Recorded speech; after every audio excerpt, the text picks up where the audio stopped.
Eu, Pedro Duran e o entrevistado deste momento, que foi viabilizado inclusive pela Basília Rodrigues. Hoje é Dia Nacional e já estamos aqui com o nosso parlamentar presente. Hoje é Dia Nacional. O que nos traz a este momento? Dia Nacional dos Animais. Pois é, 14. Hoje é 13, hoje é 14, hoje é 14. 14 de março. E existem muitos projetos de lei no Congresso que tratam de punição para quem comete maus tratos, planos de resgate. E nessa pegada de plano de resgate, eu lembro aqui, até, né, deputado, as imagens do Rio Grande do Sul, com animais vulneráveis, em cima de telhados, aquele desespero de qual é a lei, né? O que deve ser feito neste momento? E um dos projetos de lei cria justamente um plano nacional de resgate de animais nessas situações de desastres naturais. Então, Felipe Beccari está conosco, deputado federal, acompanha de perto esses assuntos e a gente quer compreender de que maneira esse plano pode funcionar, pode ser colocado em prática. Deputado, bem-vindo, muito obrigada.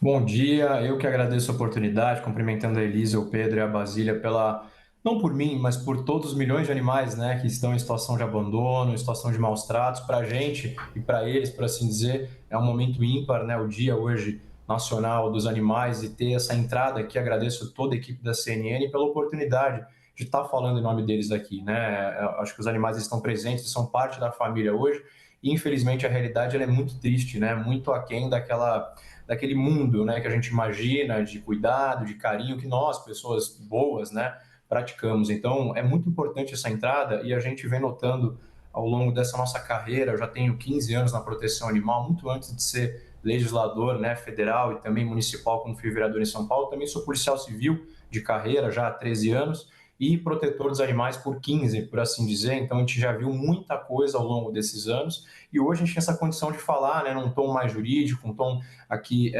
legislador, sobre essa questão, e tentar melhorar um pouquinho do que acontece. Nessa nossa experiência, a gente recebe hoje, atualmente, mais de 200, 300 denúncias por dia, tá? Para vocês terem ideia do que são, né, as redes sociais, o que está acontecendo. E nessas denúncias a gente tem todo tipo de descaso, de maus tratos, e nitidamente a causa animal ela vem evoluindo muito, né? Então a gente não pode também se furtar de dizer que ela vem evoluindo ao longo do tempo, até para essa visibilidade das redes sociais, essa formação de uma bancada animal, que a gente costuma dizer, onde deputados, né, são eleitos, representantes também do municipal, vereadores, deputados estaduais e federais, são eleitos para defender essa bandeira. Agora, tocando nesse assunto que você especificamente, acho que a gente tem algumas coisas para falar, principalmente com relação aos maus tratos, né, e esse endurecimento de uma pena, uma legislação vigente que atenda mais, né, essa questão dos maus tratos. Também existem outros acontecimentos, como os desastres naturais, que a gente vem enfrentando já, não é de hoje, né? Eu estive em Brumadinho, então na época eu era policial, não era nem vereador, nem nada do tipo, e fui lá resgatar animais na situação lá de Brumadinho, e a gente viu o que aconteceu em Mariana, a gente viu o que aconteceu, por exemplo, agora no Rio Grande do Sul, que é a mesma situação. Quando acontecem esse tipo de desastres naturais ou alguma coisa que valha nesse sentido, os animais ficam à deriva, né? É claro que a gente reconhece que tem que existir um plano, claro, prioritário para as pessoas também, né, remanejamento, cuidados, mas os animais também fazem parte disso, né, das famílias. E aqui em São Paulo mesmo, acho que anteontem estava em Brasília, mas choveu, acho que caíram mais de 300 árvores aqui. Eu te pergunto, e os animais que estavam em situação de rua? Então, a gente percebeu ao longo desses desastres, esses anos, que quando acontece uma situação calamitosa como essa, os animais são esquecidos pelo poder público, literalmente esquecidos, e quem se torna responsável de uma forma compulsiva são os populares, a sociedade civil, né? Então, agora no Rio Grande do Sul, a gente viu milhares de animais foram salvos, e acho que ainda foi uma pequena parcela, se for pensar em tantos que perderam a vida, por exemplo, graças à movimentação, à união da sociedade civil. Quando eu digo isso, são protetores dependentes, são ONGs de proteção animal, são pessoas comuns como nós que ficam na internet desesperadamente fazendo vaquinhas, se organizando, indo até esses locais, como eu fui para Brumadinho, como as pessoas foram para o Rio Grande do Sul, para tentar ajudar, porque não existia até então um plano de contingência para essas situações envolvendo os animais. Então, eu tenho um projeto que foi aprovado agora, pensado a outra também, na semana retrasada, se não me engano, a gente aprovou isso em plenário, que ele justamente obriga, né, o executivo a criar a União, os estados, a criarem esse plano de contingência que abarque os animais. Então, aconteceu um desastre, tem que ser instaurado Sim. uma comissão sobre isso, tem que ser feito um grupo de resgate específico, tem que existir lugares para abrigar esses animais, não na casa das pessoas, as pessoas levando para outros estados, beira o absurdo, né? Então a gente realmente, acho que desde lá dessa histórica de Brumadinho e Mariana, vamos por assim, mais recentes de desastres, a gente vê essa necessidade finalmente ela saiu do papel. Agora, sendo aprovado, né, e sancionado pelo presidente, a gente vai cobrar, né, do executivo esses planos de contingência para quando acontecer algum tipo de desastre, a sociedade não tenha que sofrer tanto com isso e principalmente os animais não tenham que ter suas vidas ceifadas aí. E eu estava vendo aqui, inclusive, os projetos, a Basília Rodrigues, que viabilizou a conversa, já estava compartilhando, né, o projeto de lei, e aqui dizem detalhes, porque algo a ser regulamentado pelo poder público e aí na ausência do poder público de fazer um amparo, né, Basília, de resgate, que eventualmente também contratar associações especializadas para este fim, ou seja, para não deixar essa parte da sociedade desamparada, né, porque os animais ficam ali, as imagens eram terríveis, umas ilhas que ficavam em meio às enchentes, Exato. com 10, 15 cachorros ali, sem saber quem ia resgatar, né? Quem ia dedicar tempo para poder resgatá-los, Exato, Basília. e o mais cruel, a gente tem, hoje eu tenho as redes sociais bem atuantes, né? Eu coloco meus trabalhos, minha rotina, não só legislativa, mas de resgates, todos os dias nas redes sociais, né? E a gente recebe, é um desespero, é choro, é desespero. As pessoas não existem, por exemplo, essa previsão de um pagamento, de um recurso vindo do poder público para sustentar isso, não existe. Então, as pessoas fazem vaquinhas na internet, nas suas ONGs, as pessoas vão se juntando e realmente catando migalhas de cada cantinho para poder fazer alguma coisa. Porque senão fica aqueles vídeos viralizando, como o do cavalo em cima do telhado e como de outros tantos, né? Então, eu tive em Brumadinho, eu nunca vou esquecer essa cena, né, dos animais ali totalmente largados, a gente entrando em lama para tirar isso lá naquele ano. Então, a gente espera agora que isso, como eu disse, sendo sancionado, a gente tem que cobrar, né? Mais uma vez, a gente tem que ficar em cima do executivo para que ele realmente regulamente isso, né? Basília Rodrigues? E nem precisa ser mãe, pai, né, tia, no meu caso, de pets para saber que, ou para entender que isso é um sofrimento e esses animais não podem estar submetidos a este mal, né? Eu deixo aqui logo um beijo ao Dudu e o Gutinho, que são os meus animais que me esperam todos os dias lá em casa. Basília, você me permite interromper 15 segundos por um grande motivo? Claro. Olha só, vem cá, filha. Essa daqui, Um grande motivo. eu tenho 6. Essa daqui, só para vocês verem, é o retrato do nosso trabalho de resgate, né, e proteção animal. Tá linda, maravilhosa, ó, a Ai, minha que Judy. linda. Só que ela foi arremessada, por exemplo, ela foi arremessada numa casa desabitada com 4 doenças e é isso que a gente trabalha. Então, nossos filhos, né, Basília, a gente pensa nisso, a sorte que eles tiveram e quantos não têm essa sorte, infelizmente. Desculpa te interromper, mas a Judy tinha que aparecer aqui. Um registro importante, é por eles que a gente está fazendo essa entrevista mesmo. Por tudo que você disse, deputado, parece que essas ações são mais improvisadas ou resultado da união ali de grupos que se juntam momentaneamente, né? Há dificuldades. Então, por isso que eu estou entendendo que você quer transformar isso numa política. Então, a pergunta é, de que tamanho essa bancada dos animais lá no Congresso Nacional? Porque é pauta aqui falar de questões religiosas, do agro, da segurança pública, porque eles já têm bancadas numerosas e mais bem articuladas, bancada da bala, da Bíblia, do boi. No seu caso, como líder dessas bancadas ou dessas discussões sobre animais, de que tamanho a gente está falando aí de apoio dessa causa lá no Congresso?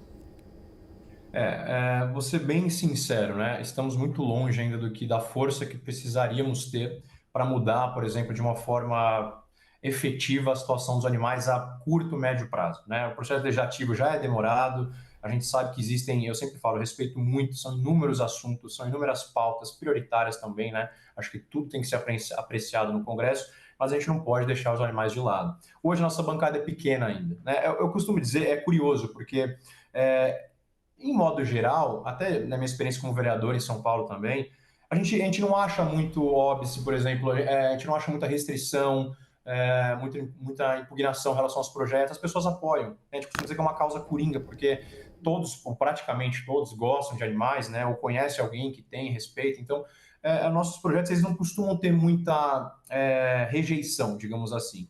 Contudo, não são causas prioritárias para todos, né, e aí dentro todos esses conflitos que a gente está vivendo, vocês sabem, tanto quanto eu, é muito difícil hoje o Congresso Nacional, perde-se muito tempo, né? As pautas elas não andam, né? E então os animais ficam esquecidos. Então a gente vem numa evolução, acho muito importante, assim, brevemente, fazer só um contexto para o telespectador que está assistindo, que antes a gente não tinha praticamente nada, e essa lei vem evoluindo. Então a lei dos crimes ambientais, que prevê uma pena, perdão o termo, mas é ridículo, é uma pena ridícula. Quem maltrata um animal, até antes da lei sanção, tinha uma pena de detenção de 3 meses a 1 ano, isso não é nada. A lei sanção, que vem em uma lei de 2019, sancionada recentemente, ela consegue proteger os cães e gatos e aumentar essa pena para reclusão de 2 a 5. A gente tem um projeto em tramitação, já foi aprovado na Comissão do Meio Ambiente, está agora na CCJ, a gente espera que vá à plenária esse ano, que é de minha autoria, que ela aumenta realmente essa pena de 3 a 6, tanto para os cães e gatos, quanto para os animais silvestres. Basília, parece brincadeira, parece mentira, mas não é. Hoje, quem comete um crime de tráfico de animal silvestre tem uma pena de 3 a 6 meses de detenção. Isso é um absurdo. Então, o tráfico de animal silvestre, para quem não tem esse conhecimento, ele é o terceiro maior tráfico do mundo, atrás do tráfico de drogas, em primeiro lugar, e o tráfico de armas. E quem tiver essa curiosidade também, for procurar na internet fotos de tráfico de animal silvestre, é um absurdo. São animais em latas de feijão, em garrafas PET. Isso é a maior crueldade que você pode imaginar, está no tráfico de animal silvestre, e hoje eles não têm essa proteção. Então, eu já tive operações que nós prendemos pessoas que estavam praticando tráfico de macacos, de outros animais silvestres, de aranhas, etc., e ela sai da delegacia antes de nós, antes de formalizar a ocorrência, já está na rua, porque a lei não tem uma força de mantê-la privada da sua liberdade. Então, esse projeto que está em tramitação, que a gente já tem esse apoio, claro, dos nossos pares da bancada, e tem uma boa adesão de uma forma geral. Eu despachei com o presidente Hugo Mota, faz 2 semanas atrás, sobre isso, e ele compactua muito com isso, ele entende, né? A gente está tentando politicamente dar uma força para isso, agora passando na CCJ, regime de urgência e a plenária, para que a gente faça realmente valer uma pena, uma lei melhor, não só para cães e gatos, mas como para os animais silvestres. Nossa. Aí você pensa, mas existem os bovinos, os grandes, né? Eles também, aí já tem mais uma resistência, como você disse, a bancada agro, ruralista, é muito forte, mas a gente vai, politicamente, é difícil, mas a gente vai tentando e vai trabalhando. Então, já estamos evoluindo e a gente espera que esse ano a gente tenha alguns outros avanços com relação a isso. Enrijecer a pena, aumentar a pena, para que realmente se respeite, né, os animais. Então, a lei ela é chula hoje, ela é chula com relação a isso, né? Pessoas que abusam sexualmente de um animal, por exemplo, elas não tem uma pena adequada. Então, nós temos apenas alguns... desculpa. Nós temos apenas alguns segundos, deputado. Desculpe, mas nós queremos acrescentar aqui a pergunta do Pedro Duran para ouvir. Tinha mais uma questão. É porque a gente estava conversando, deputado, e muitas pessoas, quando falam de proteção aos animais, questionam o uso de recursos públicos para esse fim. Você citou o caso de Brumadinho, por exemplo, que é uma tragédia que deixou 270 mortos. Os bombeiros estavam totalmente empenhados em tentar resgatar as pessoas e recuperar os corpos em meio à lama. E, obviamente, os animais acabaram ficando como um segundo plano nesse trabalho dos bombeiros. Queria que você explicasse para as pessoas por que é importante investir dinheiro na defesa dos animais, mesmo a gente tendo tantas prioridades e mazelas da população brasileira em relação a vidas humanas. Bom, os animais eles fazem parte da família, né? Por mais que seja um conceito bem genérico isso, a gente entende que eles são importantes para a saúde mental das pessoas, já fazem parte. Estima-se hoje que, inclusive nos lares do Brasil, existem muito mais animais sem raça definida, que são esses adotados, os famosos caramelos. Eles são muito importantes por isso. Mas mais do que isso, uma questão simples que as pessoas esquecem, que cuidar de animais também é cuidar dos humanos, porque é uma questão de saúde pública. A gente pensa em zoonoses, por exemplo. Então, existem algumas doenças, né, zoonóticas que atingem o ser humano também. Então, é preciso muito que tenha esse controle dos animais, o programa de resgate, o programa de acolhimento. A gente está discutindo bastante na Câmara agora a vacinação obrigatória, para que as pessoas entendam que cuidar de animais é cuidar de gente também, é de saúde pública. Então, acho que esse talvez seja um grande fundamento que baseia isso. Fora a questão social, fora, como eu disse, a questão, né, de ser parte de uma família, de integrar os lares, a gente tem também essa questão de zoonose. Então, é preciso tirar esses animais em situação de rua, se tirar esses animais em situação de abandono e cuidá-los, né? E controlar essa reprodução desenfreada, controlar essa questão zoonótica, que é muito importante e atinge também os seres humanos. Sem contar, claro, toda a parte das funções dos animais em uma família, por exemplo, em área rural. Tá? A gente nem entra tanto nesse tema agora no momento, acho que não cabe, mas também é importante, animais são importantes às vezes para a produção humana, para tudo, para a questão da alimentação, né? Toda essa parte aí também. Então a gente tem vários fundamentos, seja eles sociais, mais técnicos, jurídicos e principalmente da área da saúde, que justificam, né, essa pronta resposta no cuidado dos animais em situações de desastre. Nossa, importante demais, ainda mais num dia como esse, que nós tenhamos a sua presença, deputado, para a gente poder compreender o que ocorre neste momento dentro do Congresso Nacional e de que maneira são necessários esses próximos passos. Deputado federal Felipe Beccari, agradeço demais pela sua presença. Bom trabalho daqui para frente. Obrigado, eu que agradeço que as pessoas e todos os ouvintes dessa gigante CNN, que a gente tem o prazer de estar aqui conversando, saibam que sim, existem deputados como eu, como outros, que estamos batalhando para proteger os animais no Congresso Nacional. Basília Rodrigues, obrigada por ter viabilizado para a gente essa conversa. Muito, muito bom e importante.